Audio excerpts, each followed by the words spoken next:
Hey guys, by now in class you know that I absolutely love ferns. In fact, as you take a look here, this is adjacent to my property, you can see I've got a bit of a fern problem. I really love my ferns, and so I've got quite a nice collection of them. Some people collect coins, well I collect plants, so there you have it. Now you'll know by now in my class that the most primitive groups of plants on earth are called what again? Yep, the bryophytes. And then as we explore what makes bryophytes unique, it's the fact that they lack vascular tissue. Well then, as we work up that evolutionary ladder in plants, the first group of plants on earth after the bryophytes that finally has vascular tissue is what again? Aha, it's the ferns, the ferniferalis. Okay? The ferniferalis contain vascular tissue, yet what do they lack, guys? Yeah, they lack seeds, and they certainly don't have all the things that go along with angiosperms, like covered seeds or fruit and flowers. Okay, so let's get into this, folks. When it comes down to it at the end of the day, these amazing fern plants that we're looking at, these are all part of its dominant way of life. That's what we call the dominant generation. And in that case, folks, we're talking about that diploid, meaning 2 sets of chromosomes, sporophyte, meaning spore-making plant. Where's the evidence about those spores anyway? Let's come check it out. So here, guys, I have an amazing collection of ferns I'm going to check out with you guys. And this is all part of that diploid sporophyte generation we've been talking about in my class. And when you guys look at the underside of the leaves, check this out. This is amazing. Those are those specialized clusters of sporangia known as Sori. Okay.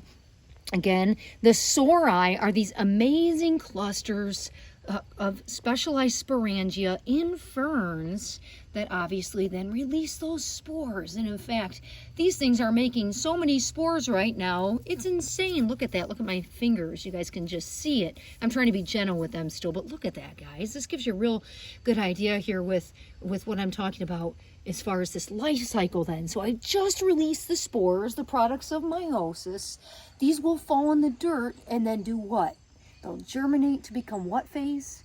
The gametophyte. And what does that mean again? Oh yeah, gamete making plant, meaning sperm and egg. Okay, and that's back to that haploid phase there. Now let's explore this idea, these really cool sori that are making those spores to complete that circle of life. And remember, do these ever go on later in that life cycle to make a seed?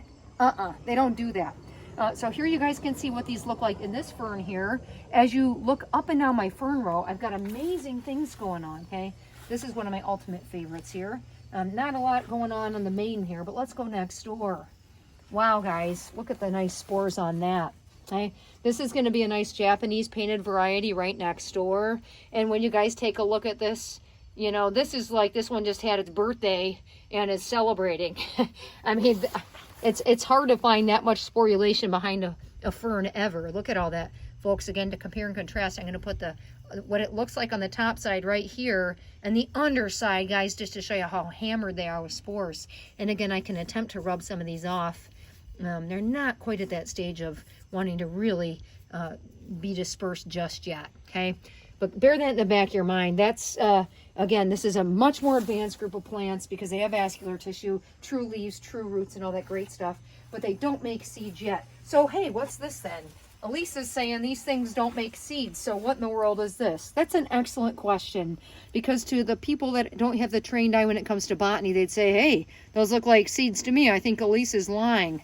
No, hold on, folks. Gymnosperms come later. They make the naked seeds, and the angiosperms after that, they have covered seeds. These are actually just what we call fertile fronds, okay? Fertile fronds actually means that these entire structures are, their whole goal is to be loaded with sori to make the spores for reproduction. So these are technically fertile fronds, right? If you look at the back side of the sensitive fern here, you actually don't see any sori, so those would actually be sterile fronds, okay? So keep that in the back of your mind. I just used the term frond. Remember, terms have some special terms with them, whether it's frond describing the leaf or sori describing the awesome sporangia.